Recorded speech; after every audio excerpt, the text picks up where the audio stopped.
Hello students. हम लोग पिछले क्लास में आपको फर्स्ट ऑर्डर रिएक्शन के बारे में पढ़ाए थे। पिछले क्लास में मैंने आपको फर्स्ट ऑर्डर रिएक्शन के बारे में पढ़ाया था। प्रथम कोटि अभिक्रिया के बारे में मैंने आपको बता दिया था। प्रथम कोटि अभिक्रिया का गतिकी समीकरण मैंने आपको बता दिया था। प्रथम कोटि अभिक्रिया का अर्ध आयु कैसे निकालते हैं वो मैंने आपको बता दिया था। और प्रथम कोटि अभिक्रिया का पूर्ण आयु कैसे निकालते हैं ये मैंने आपको बता दिया था। अब आज के क्लास में हम लोग का टॉपिक है शून्य कोटि की अभिक्रिया, जीरो ऑर्डर रिएक्शन। आप देख सकते हैं जीरो ऑर्डर रिएक्शन, शून्य कोटि की अभिक्रिया। ठीक है, प्रथम कोटि की अभिक्रिया हम लोगों ने देख लिया था। अब हमको पढ़ना है शून्य कोटि की अभिक्रिया। तो शून्य कोटि की अभिक्रिया क्या होती है, तो हम लोग इसके बारे में पहले भी थोड़ा बहुत बताए थे। शून्य कोटि अभिक्रिया का मतलब होता है कि एक ऐसी अभिक्रिया जिसमें अभिक्रिया का दर एक ऐसी अभिक्रिया जिसमें अभिक्रिया का दर अभिकारक की सांद्रता पर निर्भर नहीं करता है। ठीक है, एक ऐसी अभिक्रिया जिसमें अभिक्रिया का दर अभिकारक की सांद्रता पर निर्भर नहीं करता है, उसी अभिक्रिया को शून्य कोटि की अभिक्रिया कहते हैं। अब समझना है कि अभिकारक की सांद्रता पर निर्भर नहीं करता है, इसका मतलब हुआ कि अभिकारक की सांद्रता आप कितना भी बढ़ाते जाइए, अभिक्रिया का जो दर है वो प्रभावित नहीं होगा, अभिक्रिया का दर उसी स्पीड से चलता रहेगा। ध्यान रखना है। ठीक है, यहाँ पर लिखा हुआ है, आप देख सकते हैं, जो मैंने डेफिनेशन बोला वो मैंने यहाँ पे लिख दिया है। एक ऐसी अभिक्रिया जिसमें अभिक्रिया का दर अभिकारक की सांद्रता पर निर्भर नहीं करता है, शून्य कोटि की अभिक्रिया कहलाती है। ठीक है, जैसे मैंने यहाँ पर एक लिखा हुआ है, देखो आप, तो रिएक्टेंट बदल रहा है प्रोडक्ट में, रिएक्टेंट आपका बदल रहा है प्रोडक्ट में। तो अगर इसके लिए वेग नियम समीकरण लिखेंगे तो हम लिखेंगे आर बराबर के आर का पावर जीरो। तो यहाँ पर जो जीरो आया, आर का पावर हम लोग जो जीरो लिखे, यही जीरो रिप्रेजेंट करता है कि ये किस कोटि का है, शून्य कोटि का है। जो पावर होते हैं वही रिप्रेजेंट करते हैं कि ये कौन सा कोटि है। तो ये आपका शून्य कोटि का है। तो अगर अभिकारक के सांद्रण का पावर जीरो आ गया तो किसी भी चीज का जब पावर जीरो आता है तो वैल्यू क्या आता है, वन। तो यहाँ से आर बराबर क्या आ जाएगा, के। आर बराबर आ गया आपको के, ध्यान रखना है। ठीक है, तो यहाँ से वही लिख रहा है कि शून्य कोटि की अभिक्रिया का दर, शून्य कोटि की अभिक्रिया का दर ताप पर, संक्रियन ऊर्जा पर तथा उत्प्रेरक पर निर्भर करता है। ध्यान रखना है, शून्य कोटि की अभिक्रिया का जो दर है वो अभिकारक की सांद्रता पर निर्भर नहीं करता है। नहीं तो भाई किस पर निर्भर करता है अभिक्रिया का दर, अभिक्रिया का स्पीड किस पर निर्भर करता है, तो अभिक्रिया का स्पीड निर्भर करता है ताप पर। यानी टेम्परेचर बढ़ाइएगा, ताप बढ़ाइएगा तो अभिक्रिया का दर भी बढ़ जाएगा। संक्रियन ऊर्जा पे बढ़ता है, ध्यान रखना है, संक्रियन ऊर्जा का मान जितना ही कम रहेगा अभिक्रिया का दर उतना ही ज्यादा होगा। अब संक्रियन ऊर्जा क्या है ये हम लोग आगे पढ़ेंगे, हम लोग को मिलेगा इसका डिटेलिंग। चलो, उत्प्रेरक पर भी अभिक्रिया का दर निर्भर करेगा, यानी उत्प्रेरक की मात्रा हम लोग बढ़ाएंगे तो अभिक्रिया का दर भी क्या होगा, बढ़ जाएगा। ठीक है, तो ये हम लोग को ध्यान में रखना है। यानी अभिक्रिया का दर ताप पर निर्भर करेगा, उत्प्रेरक पर निर्भर करेगा, लेकिन किस पर निर्भर नहीं करेगा, तो अभिकारक की सांद्रता पर। जबकि आप सोचो प्रथम कोटि अभिक्रिया में हम लोग देखे थे कि जैसे ही अभिकारक की सांद्रता बढ़ाते हैं अभिक्रिया का दर बढ़ जाता है। नहीं, क्योंकि अभिकारक की सांद्रता बढ़ाने से अभिकारकों के बीच में टकराव की संभावना बढ़ जाती है, इसलिए अभिक्रिया का दर बढ़ जाता है। लेकिन शून्य कोटि यानी कुछ अभिक्रियाएं ऐसी हैं जो शून्य कोटि की हैं, उसमें आप अभिकारक की मात्रा कितनी भी बढ़ा दो, नहीं, अभिक्रिया का जो दर है वो नहीं बढ़ता है भाई। अभिक्रिया का दर जो है वो उसी स्पीड से चलता रहता है। जैसे नॉर्मल लाइफ से एक एग्जांपल लेके आप सोच सकते हैं। नहीं, जैसे कुछ आदमी ऐसे होते हैं जिन पर अगर काम का प्रेशर बढ़ जाए तो वो अपने काम करने का स्पीड बढ़ा देते हैं। काम करने का प्रेशर बढ़ जाए यानी वर्क ज़्यादा बढ़ गया, एक दिन में 10 काम करना है, नहीं तो वो अपने काम करने का स्पीड बढ़ा देते हैं। काम बढ़ा तो उनके काम करने का स्पीड भी बढ़ गया। ठीक है, कुछ लोग ऐसे होते हैं आलसी, नहीं, जिनके अगर उनके ऊपर काम बढ़ भी गया तब भी उनका स्पीड नहीं बढ़ता है। उनके ऊपर काम का लोड बढ़ गया, पहले 5 काम करते थे तब भी वैसे ही काम कर रहे थे, नहीं, उन पे 10 काम आ गया तो उनके 10 काम आने पर भी उनका स्पीड नहीं बढ़ रहा है, वो उसी गति से अपना काम करते जा रहे हैं। ध्यान रखना है। ठीक है, यानी उनके स्पीड पर, उनके काम करने के स्पीड पर कोई प्रभाव नहीं पड़ा, तो वैसे आदमी आलसी होते हैं। ध्यान रखना है। और वही जो आदमी ज़्यादा एक्टिव होते हैं उन पर जैसे ही काम बढ़ता जाता है वो अपने काम करने का स्पीड जो है वो बढ़ा देते हैं। तो स्पीड बढ़ाएंगे तो 5 काम को जितने समय में कर रहे थे 10 काम को भी उतने ही समय में कर देंगे। ध्यान रखना है। लेकिन यहाँ पर आलसी आदमी क्या करते हैं, 5 काम बढ़ा तो 5 काम 2 दिन में, तो 10 काम 4 दिन में, 5 काम 2 दिन में तो 10 काम 4 दिन में, नहीं 20 काम हुआ था 8 दिन में। उनका समय बढ़ता जाएगा, उनके काम का स्पीड नहीं बढ़ेगा। तो शून्य कोटि भी कुछ इस तरह का है, अभिकारक की मात्रा बढ़ती गई यानी काम बढ़ता गया, लेकिन स्पीड जो है वो नहीं बढ़ा, स्पीड वही का वही रहा। ध्यान रखना है, ठीक। तो वही हम लोग को यहाँ से बताया जा रहा है, आप इसको समझ गए होंगे। चलो अगले पॉइंट पे आते हैं।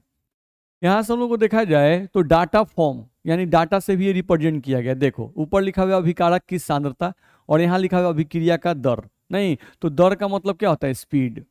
दर का मतलब क्या हम लोग मानते हैं, स्पीड। ध्यान रखना है। अब अभिकारक की सांद्रता कितनी है, 10। उस समय अभिक्रिया का स्पीड कितना है, 2।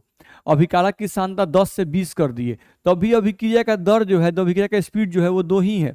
अभिकारक की सांद्रता 30 हो गई, तभी इसके काम करने का स्पीड देख लो कितना है, 2 ही है।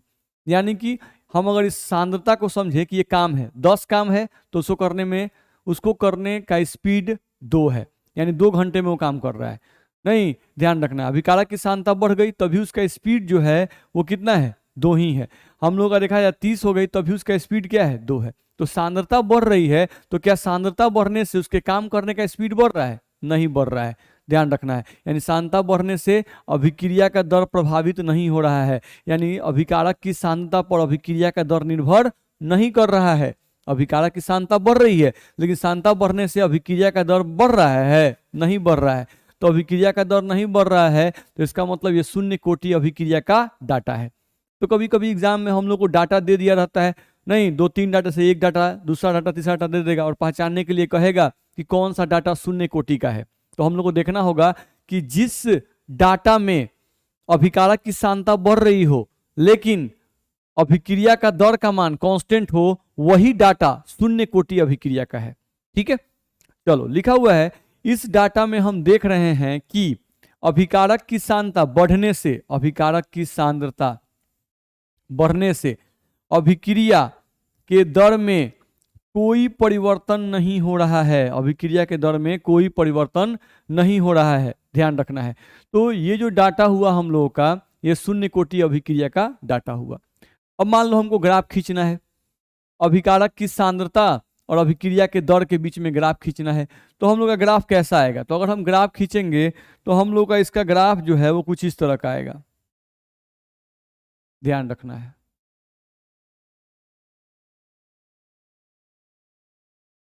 ये हम लोग का ग्राफ इसका आएगा। आप देख सकते हो इस ग्राफ में, हम लोग अगर यहां से ध्यान दें,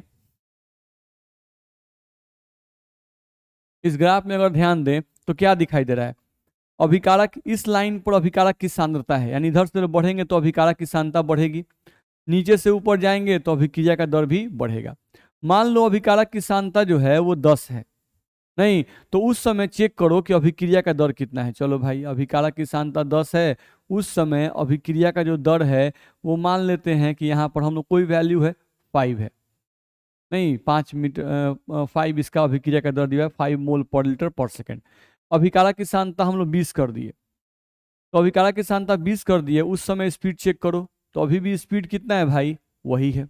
अभिकारक की सांद्रता हम लोग 30 कर दिए, तो अभिकारक की सांद्रता 30 कर दिए, उस समय भी अभिक्रिया का जो दर है वो हम लोगों का वही है, 5 ही है। ध्यान रखना है। तो अभिकारक की सांद्रता बढ़ रही है, लेकिन ये जो वैल्यू है, जो अभिक्रिया का दर है, जो अभिक्रिया का स्पीड है, वो नहीं बढ़ रहा है। तो ये जो ग्राफ है ये शून्य कोटि अभिक्रिया का ग्राफ है, इसको हम लोग को ध्यान में रखना होगा। ठीक है, चलो अगले पॉइंट पे आते हैं। अगला पॉइंट है हम लोग का kinetic equation of zero order reaction, शून्य कोटि अभिक्रिया का गतिकी समीकरण। शून्य कोटि अभिक्रिया जो है इसका गतिकी समीकरण हम लोग को देखना है। चलो, तो मैंने प्रथम कोटि अभिक्रिया का गतिकी समीकरण आपको पढ़ाया था, प्रथम कोटि अभिक्रिया का गतिकी समीकरण मैंने आपको पढ़ाया था। अब हमको देखना है शून्य कोटि अभिक्रिया का गतिकी समीकरण, देख लेते हैं, बहुत आसान सा चीज है। चलो देखते हैं। हम लोग को देखा जाए तो रिएक्टेंट है, रिएक्टेंट आपका बदलता है प्रोडक्ट में। हम लोग यहाँ लिख रहे हैं जैसे उसमें लिखते थे वैसे ही कि t बराबर 0 पर, 1 मिनट इसको थोड़ा साफ लिखा जाए, देखा जाए t बराबर 0 पर अभिकारक की सांद्रता जो है वो a है, प्रोडक्ट उस समय क्या है, 0 है। टी बराबर टी समय पर ये कितना खर्च हो गया, तो इसका एक्स खर्च हो गया। ये कितना बन गया, तो ये एक्स बन गया। टी बराबर टी टाइम पर ये ए था, एक्स खर्च हो गया, कितना बच गया, ए माइनस एक्स बच गया। ये कितना बच गया, एक्स बच गया। ठीक है। अब हम लोग को लिखते हैं अगर अभिक्रिया का दर, यहां पर लिखें अगर, तो टी समय पर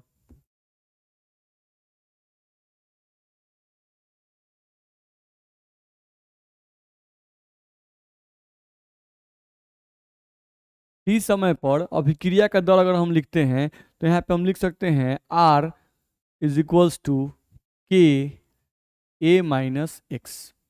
आर बराबर के ए माइनस एक्स हम लोग का आ जाएगा, ध्यान रखना, आर बराबर के ए माइनस एक्स, क्योंकि टी समय पर अभिक्रिया का दर, तो टी समय पर अभिक्रिया का दर अभिकारक की बची हुई मात्रा पर निर्भर करेगा। तो बची हुई मात्रा कितनी है, ए माइनस एक्स। तो इसीलिए हम लिखे आर बराबर के ए माइनस एक्स, यानी अभिकारक की बची हुई मात्रा जो है टी समय पर, यही अभिकारक बचा है, तो यही अभिकारक बचा है, तो इसी पर अभिक्रिया का दर निर्भर करेगा।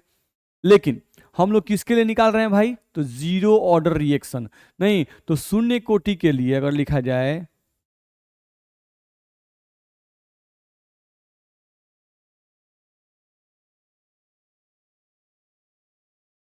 हम लिखें तो क्या लिखेंगे, आर बराबर के ए माइनस एक्स का पावर क्या आएगा, जीरो। क्योंकि ये शून्य कोटि है, तो शून्य कोटि में अभिकारक के सांद्रण का पावर क्या आता है, जीरो आता है। तो मैंने यहाँ पर जीरो लिख दिया। चलो थोड़ा सा हम लोग अब आगे बढ़े, देखो तो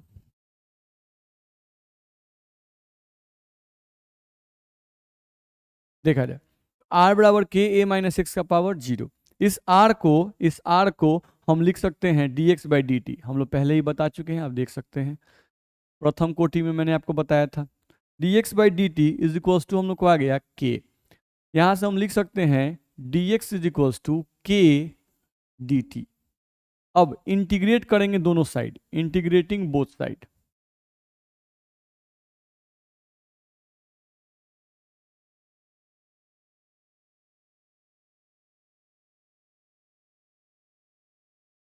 इंटीग्रेटिंग बोथ साइड इंटीग्रेट करेंगे, D X is equals to K बाहर आ जाएगा, D T, D X X is equals to K D T का इंटीग्रेशन टी और प्लस एक कांस्टेंट आता है सी, ये हम लोग का आएगा। अब हमको सी का मान निकालना है, चलो भाई सी का मान निकालने के लिए,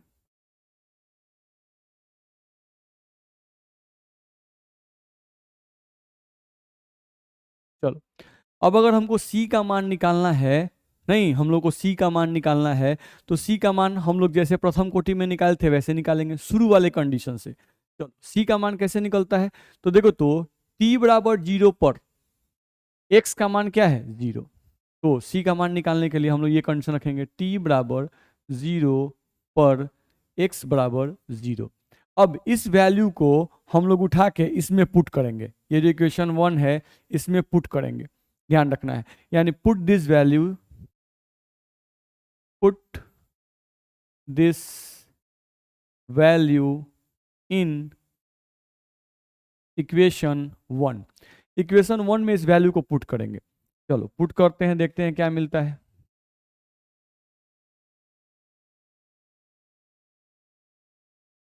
चलो देखते हैं, हम लोग देखें अगर, तो इस वैल्यू को इक्वेशन वन में पुट करते हैं, तो एक्स एक्स का मान क्या पुट करेंगे, जीरो, बराबर के,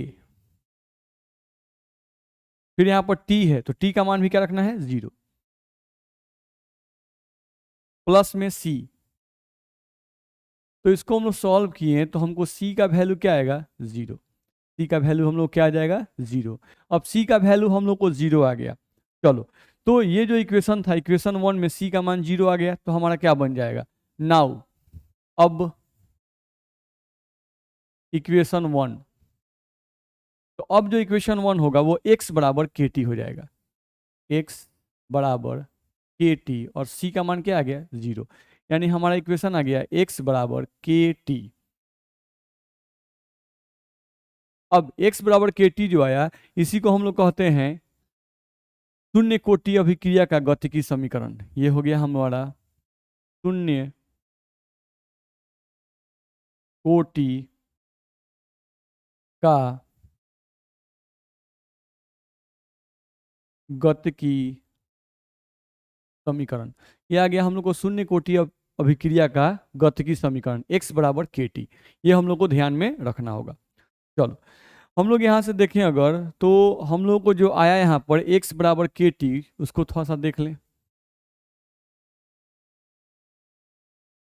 यहाँ पर अगर देखा जाए तो यहाँ सबका मतलब हम जानते हैं, उसको लिख लें थोड़ा। यहाँ अगर ध्यान दें, चलो तो यहाँ x बराबर हम देखें तो x हमारा क्या है? x है हमारा उत्पाद की मात्रा।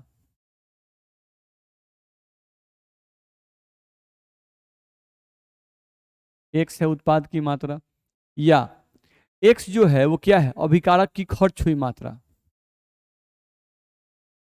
क्योंकि अभिकारक x खर्च हुआ तो उत्पाद x बना।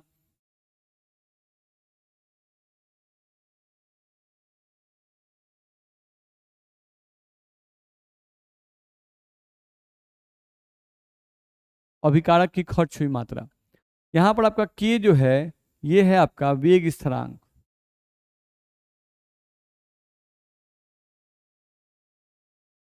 k जो है ये है आपका वेग स्थिरांक। t जो है ये है आपका समय। t आपका क्या है? समय। तो ये हम लोग को ध्यान रखना है, x बराबर के टी। ये हम लोग का फॉर्मूला आता है जिसमें x है उत्पाद की मात्रा या अभिकारक की खर्च हुई मात्रा, k है वेग स्थिरांक और t है आपका समय। ये हम लोग को ध्यान में रखना है। देखो इस फॉर्मूला को बुक में कभी कभी ऐसे भी लिखा रहता है, ध्यान रखना, इस फॉर्मूला को बुक में कभी ऐसे भी लिखा रहता है, जैसे x बराबर हम लोग के टी लिखते हैं, ठीक है। तो x क्या है? अभिकारक की खर्च हुई मात्रा। तो खर्च मात्रा कैसे निकलती है? शुरुआती मात्रा माइनस बची हुई मात्रा। ये जो है इसको हम लिख सकते हैं x को शुरुआती मात्रा, यहां से लिख दें अभिकारक की शुरुआती मात्रा।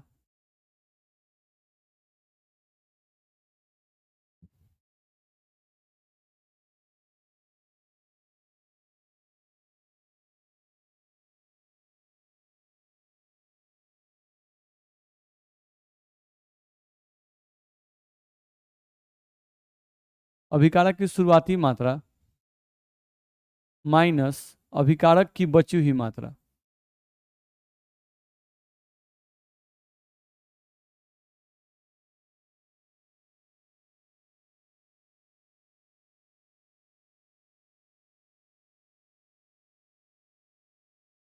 ध्यान रखना है बराबर के टी, ठीक है।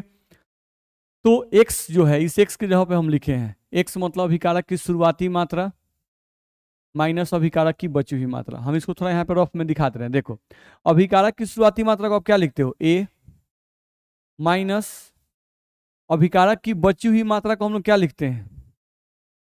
a माइनस एक्स, ठीक है। ये हो गया अभिकारक की बची हुई मात्रा a माइनस एक्स, और a क्या हो गया? शुरुआती मात्रा।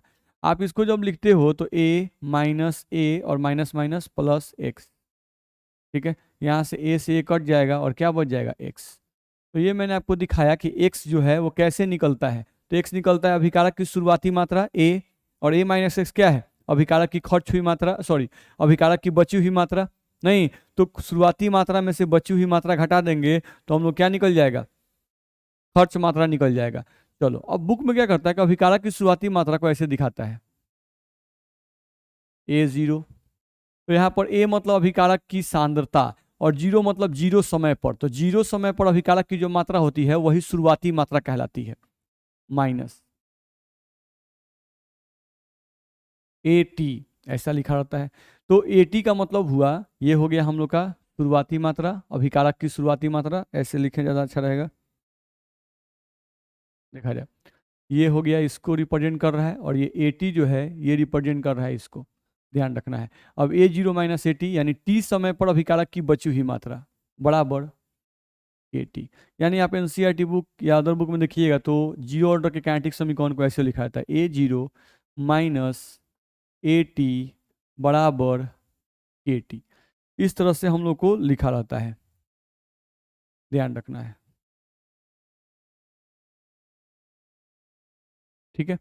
तो आप x बराबर के टी, ये हम लोग का गतिकी समीकरण हो गया। नहीं, इसी समीकरण को हम ऐसे भी लिख सकते हैं, ध्यान रखना है, a0 माइनस ए टी बराबर के टी, इस तरह से लिखा जा सकता है। ठीक, अब इस समीकरण का हम लोग ग्राफ भी खींच सकते हैं, देख लो। यहाँ से अगर देखें अगर, तो हम लोगों को अभी क्या मिला, चलो इसी पे देखते हैं। हम लोग को अभी मिला यहाँ से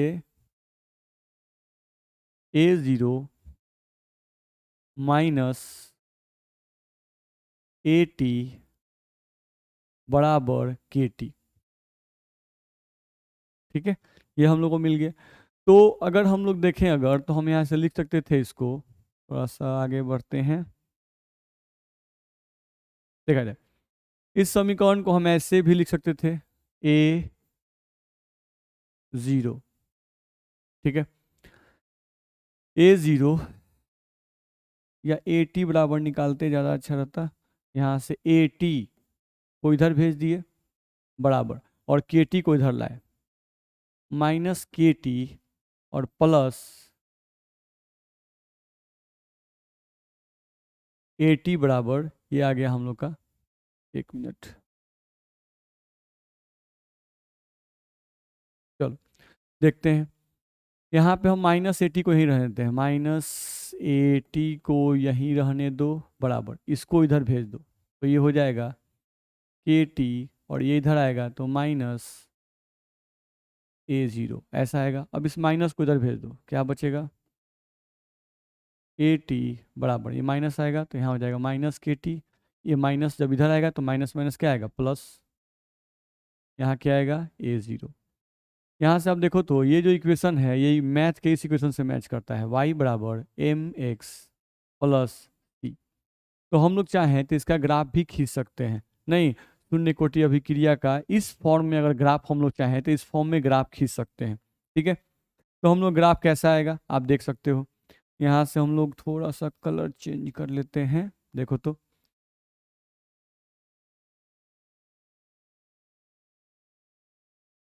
ये हम लोग का हो गया, y की जगह पर क्या है, ए टी, तो हम यहाँ लिखेंगे ए टी। तो ये भी क्या है, अभिकारक की सांद्रता। x की जगह पर यहाँ क्या है, टाइम, तो ये जो एक्सिस है ये रिप्रेजेंट करेगा टाइम को। ठीक है, अब c इंटरसेप्ट की जगह पर क्या है, a0, तो इंटरसेप्ट कहाँ होता है, इस पर, तो यहाँ से लेकर यहाँ तक का जो वैल्यू होगा इसको हम लोग मान लेंगे a0। ठीक है, चलो अब हम लोग ग्राफ खींचना है, तो m स्लोप है, स्लोप क्या है, निगेटिव है, तो ग्राफ इंक्रीज नहीं करेगा, ग्राफ डिक्रीज करेगा। तो ये क्या दिखा रहा है, एटी का मतलब क्या है, अभिकारक की मात्रा, ये टाइम है, तो जैसे जैसे टाइम बढ़ रहा है वैसे वैसे अभिकारक की मात्रा क्या हो रही है, घट रही है, तो ये ग्राफ ठीक है। तो इस तरह से हम लोग इसका ग्राफ खींच सकते हैं। ठीक है, चलो आप चाहो तो इसका भी ग्राफ खींच सकते हो। कोई बोलता है कि भाई आपका गतिकी समीकरण तो ये भी आया था, x बराबर के टी, इसका ग्राफ खींचो, तो ये भी y is equals to M X form में है, तो y is equals to M X form में है, तो इसका भी हम लोग चाहें तो ग्राफ खींच सकते हैं। अब यहाँ y की जगह पर क्या है, x, x का मतलब क्या है, उत्पाद की मात्रा, x का मतलब क्या है, उत्पाद की मात्रा, और x की जगह पर यहाँ क्या है, t, यानी ये लाइन क्या को रिप्रेजेंट करेगा, टाइम को, ध्यान रखना है। अब y equals to M X, equation of straight line passing through origin, ऐसा ग्राफ जाएगा। तो ये ग्राफ क्या रिप्रेजेंट कर रहा है, ये ग्राफ रिप्रेजेंट कर रहा है हम लोग को कि जैसे जैसे हम लोग का टाइम बढ़ेगा वैसे वैसे, यहाँ टाइम बढ़ा तो उत्पाद की मात्रा क्या होगी, बढ़ेगी, तो आप जानते हैं जैसे जैसे टाइम बढ़ता है वैसे वैसे उत्पाद की मात्रा बढ़ती है। तो अगर ये आपको दिया रहे x बराबर के टी, और इसका अगर आप खींचने के लिए कहें तो ऐसा अगर आप खींचेंगे, और अगर ये समीकरण दिया रहे आपको, ये समीकरण आपको दिया रहे और ये समीकरण देके ग्राफ खींचने के लिए कहे, तो ग्राफ हम लोग ऐसा खींचेंगे, ध्यान रखना है। तो ये भी शून्य कोटि का ही है और ये भी शून्य कोटि का ही है, ध्यान रखना है। तो कौन सा समीकरण दिया हुआ है उस पर डिपेंड करता है कि ग्राफ हम लोग कैसा खींचेंगे, तो वही आपको यहाँ से बताया गया। चलो आगे बढ़ते हैं। यहाँ से हम लोग देखें अगर, तो half life of zero order reaction, शून्य कोटि अभिक्रिया की अर्ध आयु, शून्य कोटि अभिक्रिया की अर्ध आयु हम लोग को देखना है। ठीक है, half life of zero order reaction हम लोग को देखना है। तो ये भी बड़ा सिंपल है। Half life of zero order reaction में देखें तो निकाल सकते हैं। हम लोग इसका डेफिनेशन नहीं लिख रहे हैं क्योंकि प्रथम कोटि में मैंने हाफ लाइफ का परिभाषा लिख दिया था, और हाफ लाइफ का परिभाषा जो प्रथम कोटि में होगा वही शून्य कोटि का होगा, ध्यान रखना है। हाफ लाइफ का परिभाषा मैंने लिखा था कि वह समय जिस समय पर अभिकारक की शुरुआती मात्रा आधी खर्च हो जाए, वही समय किसी अभिक्रिया की अर्ध आयु कहलाती है, ध्यान रखना है। ठीक, अब यहाँ पर हम लोग को देखना है, चलो भाई, तो यहाँ पर अगर देखें, चलो, तो यहाँ से हम लोग का देखा जाए तो रिएक्टेंट है, रिएक्टेंट आपका बदल रहा है प्रोडक्ट में। यहाँ पे आप लिखते हो टी बराबर 0 पर इसका शुरुआती मात्रा ए मानते हैं, ये 0 मानते हैं। टी बराबर टी टाइम पर इसका कितना खर्च हो गया, आधा खर्च करना है, a/2, क्योंकि हमको हाफ लाइफ निकालना है, तो ये कितना बनेगा, a/2 बनेगा। टी बराबर टी टाइम पर ये कितना बचेगा, तो ए था, a/2 खर्च हो गया, तो बचेगा कितना, a/2, ए में से a/2 घटाएंगे, ये कितना बचेगा, a/2। चलो, अब हमारे पास देखा जाए तो शून्य कोटि अभिक्रिया का गतिकी समीकरण क्या है, हम लोग निकाल चुके हैं। शून्य कोटि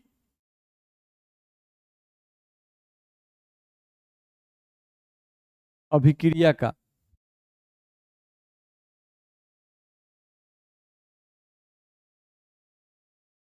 शून्य कोटि अभिक्रिया का गतिकी समीकरण हम लोग क्या आया है, तो हम लोग को यहाँ से आया है x बराबर के टी। दिस सिंप्लाई, अगर हम t बराबर निकालें तो t बराबर क्या आएगा, x/k आएगा। चलो, हम लोग को निकालना क्या है इसमें, t हाफ, t हाफ। तो देखो, तो x उत्पाद की मात्रा, तो उत्पाद की मात्रा यहाँ पर कितनी आई है, a/2, तो a/2 k। तो यहाँ से हम लोग को टी हाफ का फॉर्मूला आ गया शून्य कोटि अभिक्रिया के लिए, टी हाफ बराबर a/, हमको टी हाफ का फॉर्मूला आ गया a/2k। शून्य कोटि अभिक्रिया के लिए हाफ लाइफ का ये फॉर्मूला आ जाएगा, ध्यान रखना है।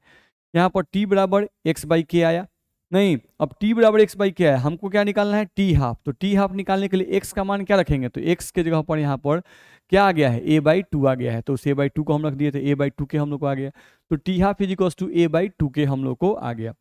अब आप देखिएगा इसमें ध्यान से, तो आपका जो फॉर्मूला आया इसमें क्या है, तो टी हाफ, तो इसको तो आप जानते हो, इसका मतलब है अर्ध आयु।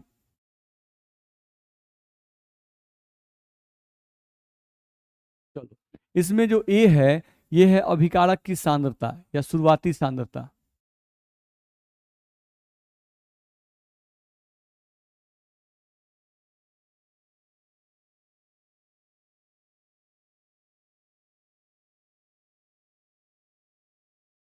चलो, यहाँ पर जो के है ये है वेग स्थिरांक।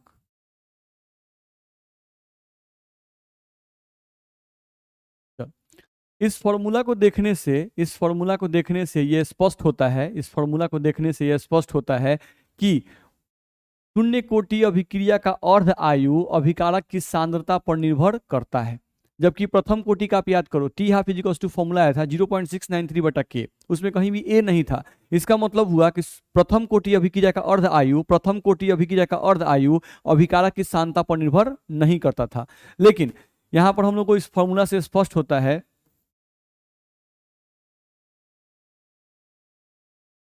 इस फॉर्मूला से यह स्पष्ट होता है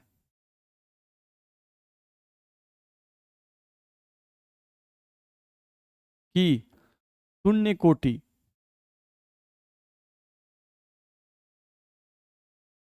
का अर्ध आयु, शून्य कोटि का अर्ध आयु अभिकारक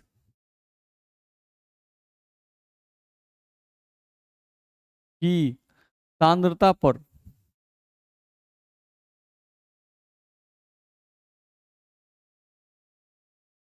निर्भर करता है, ध्यान रखना है।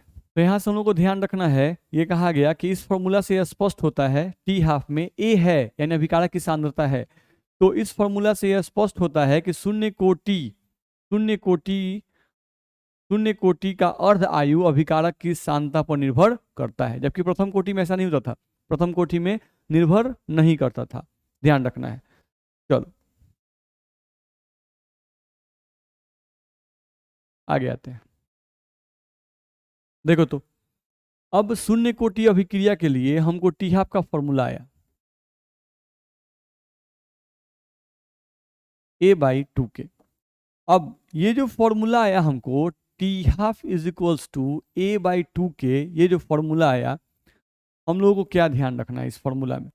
देखो तो इस फॉर्मूला में ये ध्यान रखना है कि टी हाफ बराबर a/2 के। इसमें जो k है ये क्या है? कांस्टेंट। जो आपका 2 है ये भी क्या है? कांस्टेंट, स्थिरांक है, स्थिर है ये सब। तो हम लोग बोल सकते हैं कि जो टी हाफ है वो समानुपाती है a के। इसका मतलब क्या हुआ कि शून्य कोटि अभिक्रिया का जो अर्ध आयु है यह अभिकारक की सांद्रता के समानुपाती है।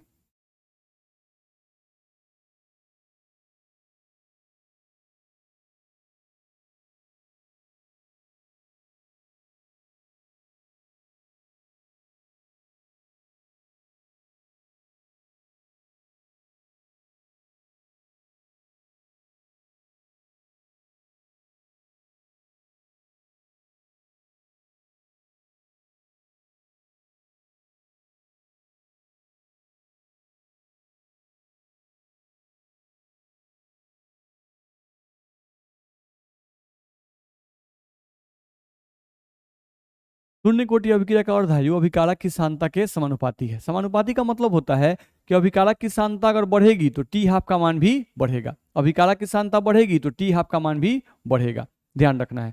इसका मतलब क्या कहा गया? इसका मतलब हुआ कि अभिकारक की सांद्रता बढ़ेगी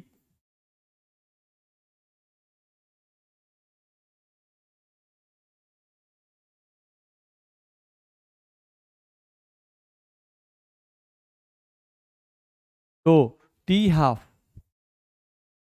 का मान भी बढ़ेगा। अभिकारक की सांद्रता बढ़ेगी तो टी हाफ का मान भी क्या होगा? बढ़ेगा। ये हम लोग को ध्यान में रखना होगा।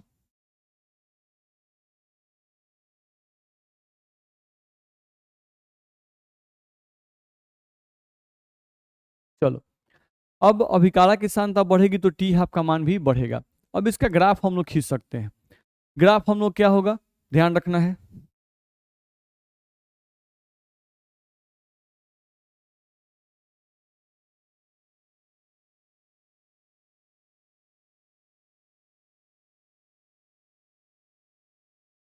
तो ये इसका ग्राफ आएगा।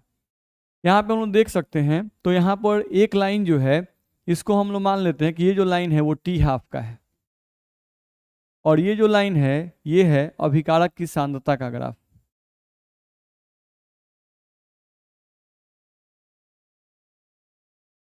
ये है अभिकारक की सांद्रता। तो ग्राफ में क्या रिप्रेजेंट हो रहा है? आप ग्राफ को ध्यान से देखोगे तो आपको पता चलेगा कि इधर से जाने पर अभिकारक की सांद्रता बढ़ती है। तो अभिकारक की सांद्रता जब इतनी है उस समय टी हाफ का मान देख लो इतना है। अभिकारक की सांद्रता बढ़ गई, यहाँ से यहाँ आ गई, तो टी हाफ का मान भी क्या हो गया? बढ़ गया। अभिकारक की सांद्रता और बढ़ गई तो टी हाफ का जो मान है वो और बढ़ गया। तो ये क्या दिखाई दे रहा है कि जैसे जैसे अभिकारक की सांद्रता बढ़ती जाएगी टी हाफ का मान जो है वो बढ़ता जाएगा। ठीक है, टी हाफ का मान क्या होगा? बढ़ता जाएगा। इसीलिए तो ये शून्य कोटि है। जैसे जैसे अभिकारक की सांद्रता बढ़ती जाएगी यानी कि काम बढ़ता जाएगा, वैसे वैसे इसके काम करने का समय बढ़ता जाएगा। ये काम का स्पीड नहीं बढ़ाएगा, इसका समय ये बढ़ा देगा। ध्यान रखना है। ठीक है, इसीलिए तो अभिकारक की सांद्रता पर अभिक्रिया का दर निर्भर नहीं करता है। ठीक है, चलो, तो यहाँ पर हम लोग को ध्यान रखना है कि अभिकारक की सांद्रता बढ़ रही है तो इसका काम करने का समय यानी टी हाफ का मान बढ़ता जाएगा, इसका स्पीड नहीं बढ़ेगा।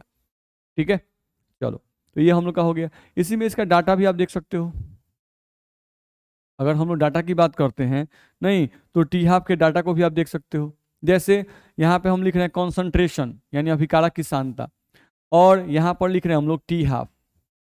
ठीक है, तो अगर अभिकारक का सांद्रता अगर 10 m होगा 10 मोल पर लीटर तो उस समय टी हाफ का जो वैल्यू होगा वो कितना होगा? 2 मान लेते हैं। अगर अभिकारक की सांद्रता हम लोग को 20 m हो जाए तो टी हाफ का वैल्यू जो होगा वो 4 हो जाएगा। इसका वैल्यू अगर हम लोग का 40 हो जाए, 40 m हो जाए नहीं तो ये हो जाएगा 8। यानी कि जैसे जैसे सांद्रता बढ़ेगा वैसे वैसे टी हाफ का मान भी क्या होगा? बढ़ता जाएगा। तो इस तरह से आप देख सकते हो।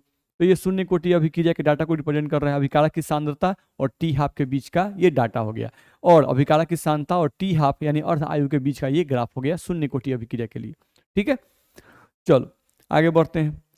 यहां से हम लोग आ जाएं तो हम लोग को लिखा हुआ है full life of zero order reaction, शून्य कोटि अभिक्रिया की पूर्ण आयु। तो पूर्ण आयु का परिभाषा मैं पहले बता चुका हूं। पूर्ण आयु का मतलब होता है वह समय जिस समय पर अभिकारक की शुरुआती मात्रा पूरी तरह से खर्च हो जाए, वह समय जिस समय पर अभिकारक की शुरुआती मात्रा पूरी तरह से खर्च हो जाए, उसी समय को हम लोग अभिक्रिया की पूर्ण आयु कहते हैं। चलो देखते हैं। यहां से देखा जाए तो रिएक्टेंट बदल रहा है प्रोडक्ट में। यहां पर देखें तो t बराबर 0 पर इसकी मात्रा है a, इसकी मात्रा है 0। t बराबर t टाइम पर ये कितना खर्च हुआ भाई, तो ये x खर्च हुआ। ये कितना हम लोग खर्च हुआ, x बनेगा। चलो अब यहाँ से हम लोग को देखा जाए तो जो x खर्च हम लिखते थे, अब ये पूर्ण आयु हम निकाल रहे हैं। तो पूर्ण आयु का मतलब जितना शुरुआती मात्रा था वो पूरा खर्च हो जाए, a खर्च हुआ तो ये a बनेगा। तो t बराबर t समय पर कितना बचेगा, a मात्रा था, a पूरा खर्च हो गया तो बचे कितना 0। ये कितना बचेगा a नहीं, तो यहाँ पर अब x के जगह पर क्या आ गया a। तो अगर हम लोगों को फुल लाइफ निकालना है, चलो गतिकी समीकरण पहले लिख लेते हैं।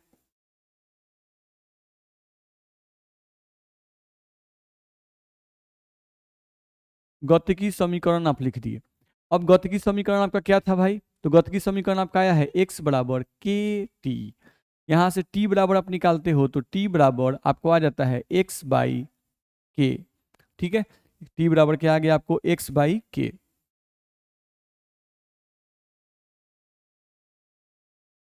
चलो अब यहां से देखा जाए तो t बराबर x बाई के, हमको क्या निकालना है, t फुल लाइफ निकालना है। तो यहाँ पर अब x के जगह पर क्या रखेंगे a, उत्पाद की मात्रा कितनी है a, x उत्पाद की मात्रा को रिप्रेजेंट करता है, तो उत्पाद की मात्रा कितनी है a। तो हम लोग को टी फुल का फॉर्मूला आ गया a बाई के, ध्यान रखना है। ठीक है, टी फुल का जो वैल्यू आ गया वो आ गया a बाई के। आप याद करो प्रथम कोटि अभिक्रिया के लिए फुल लाइफ का जो वैल्यू निकाले थे वो इनफाइनाइट आया था। प्रथम कोटि अभिक्रिया के लिए फुल लाइफ का यानी पूर्ण आयु का जो मान निकालते थे वो इनफाइनाइट आया था। तो बताया गया था कि प्रथम कोटि अभिक्रिया के पूर्ण आयु के मान को ज्ञात कर पाना संभव नहीं है, लेकिन यहाँ पर शून्य कोटि अभिक्रिया के पूर्ण आयु का मान को ज्ञात कर पाना संभव है। उसका फॉर्मूला आ गया a बाई के। तो यहाँ पर हम लिखेंगे शून्य कोटि अभिक्रिया के पूर्ण आयु का मान ज्ञात किया जा सकता है।